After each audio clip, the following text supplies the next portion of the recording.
Hello everyone. आज हम लोग छत्तीसगढ़ की लोक परंपराएं और लोकगीत संगीत के बारे में बात करेंगे। तो छत्तीसगढ़ की लोक परंपराएं जो हैं, इसमें अलग अलग लोकगीत देखने को मिलते हैं। ये लोकगीत अलग अलग समय पर गाए जाते हैं। तो सबसे पहले जानते हैं लोकगीत के बारे में कि लोकगीत क्या होता है। ये लोक जीवन की अलिखित व्यावहारिक रचनाएं हैं जो लोक परंपरा के माध्यम से पीढ़ी दर पीढ़ी संचारित होते रहते हैं। इनके जो रचयिता होते हैं प्रायः अज्ञात होते हैं। वस्तुतः लोकगीत किसी नियम या बंधन की ज़रूरत इसको नहीं होती, क्योंकि जब मन प्रफुल्लित और आनंदित होता है तो खुशियाँ अपने आप गीत का रूप लेकर बाहर आ जाती हैं। छत्तीसगढ़ी लोकगीत जो है मूलतः श्रम और साधना के गीत हैं।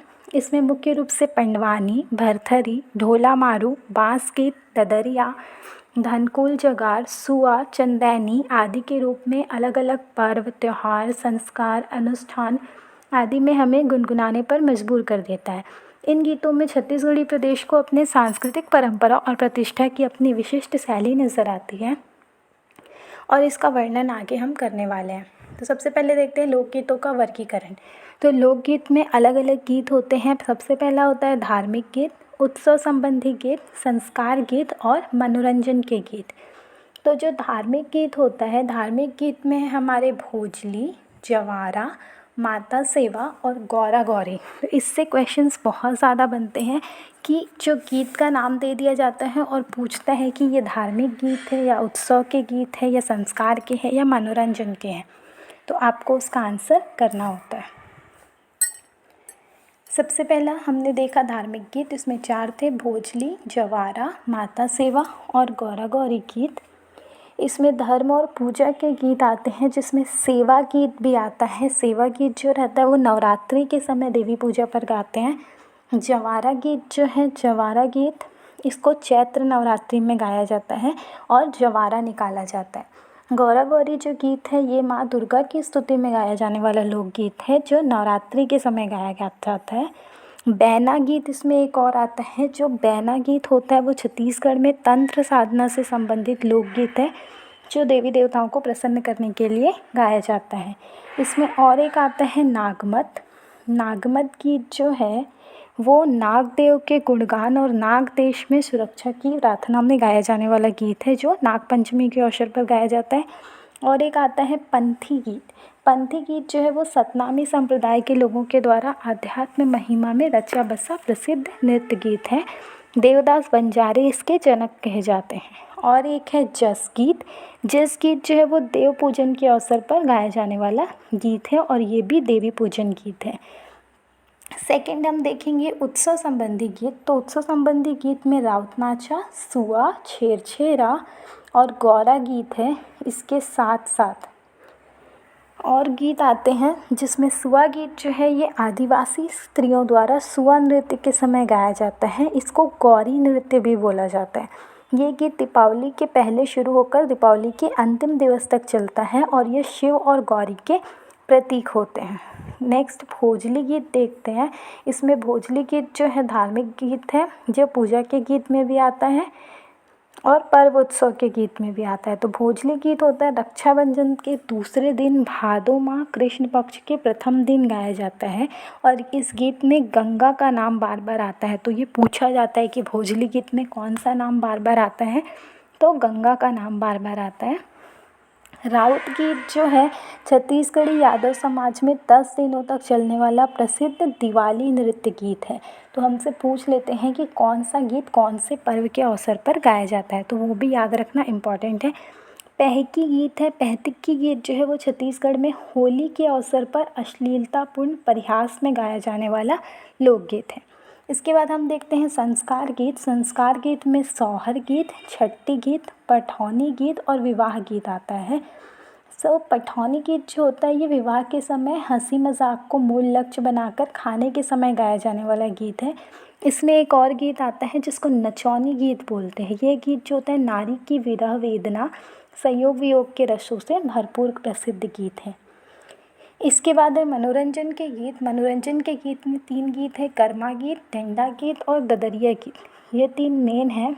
इसके अलावा और भी 2 गीत हैं जिसको बांस गीत और देवार गीत बोला जाता है। तो कर्मा गीत जो है वो कर्मा नृत्य के समय गाया जाता है। कर्मा गीत का मुख्य स्वर जो है वो श्रृंगार है और ये छत्तीसगढ़ का सबसे प्रचलित लोकगीत है। बांस गीत जो है ये दुख का गीत है जो राउत जाति द्वारा गाया जाता है। इसमें महाभारत के पात्र कर्ण और मोरध्वज का शीत बसंत का वर्णन होता है। ये नृत्य विहीन लोकगीत है। इसके मुख्य गायक हैं कैजुराम यादव और इनका वाद्य यंत्र जो होता है वो बांस का बना होता है। देवार गीत जो है वो देवार जाति के द्वारा घुंघरू युक्त चिकारा के साथ गाया जाने वाला गीत है। और ददरिया गीत से बहुत ज़्यादा क्वेश्चन आते हैं क्योंकि इसको छत्तीसगढ़ी लोकगीतों का राजा कहा जाता है। बैगा जनजाति ददरिया नृत्य के समय ये गीत गाती है और इन गीतों में सौंदर्य और श्रृंगार की बहुलता होती है। इसे प्रेम गीत के रूप में जाना जाता है और ये गीत सवाल जवाब पद्धति पर आधारित होता है और ये एक प्रणय गीत है। अब हम देखते हैं और जो गीत हैं इनके प्रसिद्ध गीतकार कौन हैं। तो सबसे पहले है पंडवानी। पंडवानी की 2 शैली है, एक वेदमती शैली और एक कापालिक शैली। तो वेदमती शैली की गायिका है ऋतु वर्मा और झाड़ूराम देवांगन और कापालिक शैली में सबसे प्रचलित नाम आता है तीजन बाई का और शांति बाई और उषा बाई। उसके बाद है ददरिया। ददरिया हमने देखा कि ये लोकगीतों का राजा है और इसके गायक हैं लक्ष्मण मस्तूरिया और केदार यादव। पंथी गीत सतनामियों के द्वारा गाया जाता है। इनके गायक है देवदास बंजारे। भरथरी गीत सुरुजबाई खांडे और बांस गीत है केजुराम यादव और नकुल यादव। इसके बाद हम देखते हैं गीतों की व्याख्या। तो सबसे पहला सुआ गीत। सुआ गीत जो होता है ये गीत स्त्रियों के विरह को व्यक्त करता हुआ प्रतीत होता है। इस गीत की प्रत्येक पंक्ति में स्त्रियां सुवना को संबोधित करते हुए अपनी आंतरिक वेदना को व्यक्त करती हैं। नेक्स्ट है सोहर। सोहर जो है वो जन्म संस्कार विषयक गीत को सोहर गीत कहा जाता है और ये जन्मोत्सव के अवसर पर गाया जाता है। नेक्स्ट है गौरा गीत। गौरा गीत जो है महिलाओं द्वारा नवरात्रि के समय माँ दुर्गा की स्तुति में गाया जाने वाला लोकगीत है। नेक्स्ट है घोटुल पाटा। ये छत्तीसगढ़ के आदिवासी क्षेत्रों में मृत्यु गीत गाने की परंपरा है। तो मृत्यु के अवसर पर जो मुड़िया आदिवासियों में घोटुल पाटा के रूप में अभिव्यक्ति होती है, इसको बुजुर्ग व्यक्ति गाते हैं जो मुख्यतः राजा जुलौग साई की कथा के साथ प्रकृति के अनेक जटिल रहस्यों की समस्या का समाधान प्रस्तुत करते हैं। नेक्स्ट है जवारा गीत। जवारा गीत जो है वो नवरात्रि के समय गाने वाला गीत है। जवारा के हमने पढ़ा कि इसमें जवार उगाया जाता है और नवरात्रि के समय गाया जाता है। नेक्स्ट है ढोलकी गीत। तो नाम से देख सकते हैं कि इसमें ढोलक बजाते हैं, पर ये केवल महिलाओं द्वारा गाए जाने वाले लोकगीत है जिसमें भगवान राम और कृष्ण की लीलाओं का वर्णन किया जाता है। नेक्स्ट है देवार गीत। देवार गीत जो है वो देवार जाति में गाया जाने वाला गीत है जो लोक कथाओं पर आधारित होता है। नेक्स्ट है पंडवानी। तो पंडवानी जो है ये छत्तीसगढ़ का विश्व प्रसिद्ध लोकगीत है जिसमें महाभारत के विभिन्न वीरता प्रसंगों पर आधारित है। इसका गायक जो है वो तंबूरा लेकर गाता है और साथ साथ उसका अभिनय भी करता है। गायक के अन्य कलाकार साथ ही वाद्य यंत्रों की सहायता से सुरताल के संयोजन के साथ मुख्य गायक के साथ गाते भी हैं और गीत के बीच बीच में हुंकारे भी भरते हैं। और पंडवानी गीत की 2 शैली है, कापालिक और वेदमती। नेक्स्ट है पंथी गीत। पंथी गीत जो है वो छत्तीसगढ़ के सतनामी जाति का परंपरागत नृत्य गीत है। ये गुरु घासीदास के पंथ से पंथी नाच का समकरण हुआ है नामकरण। विशेष अवसरों पर सतनामी जैत खाम की स्थापना करते हैं और उसके आसपास गोल घेरे में नाचते गाते हैं। नेक्स्ट है भरथरी। भरथरी जो है वो एक लोक गाथा है जिसमें राजा बरतरी और रानी पिंगला की वीरा गाथा का गायन किया जाता है। छत्तीसगढ़ के लोकगीतों में भरथरी की अपनी विशिष्ट पहचान है, अपनी विशिष्ट लोक शैली है जिसके कारण इसके गायन के समय राग विराग का विकट द्वंद्व दिखता है।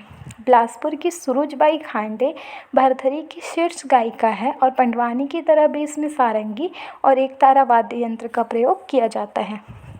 नेक्स्ट है चंदैनी गायन, जिसको लोरिक चंदा भी बोला जाता है। तो लोरिक चंदा एक प्रणय लोक गाथा है जिसका गीत रूप चंदैनी गायन कहलाता है। इसकी विषय वस्तु लोरिक और चंदा के आदर्श प्रेम, त्याग और बलिदान की कथा पर आधारित है। छत्तीसगढ़ के प्रसिद्ध प्रेमी युगल थे लोरिक और चंदा। उनके प्रेम का आख्यान करने की जो विशिष्ट शैली होती है उसको चंदैनी गायन कहा जाता है। इसमें श्रृंगार और विरह की भावना है। चिंतादास चंदैनी छत्तीसगढ़ में इस विधा के सर्वश्रेष्ठ कलाकार है। इसके बाद आता है बांस गीत। बांस गीत जो होता है वो राउत जाति के लोगों के द्वारा गाया जाता है और ये एक गाथा गायन है।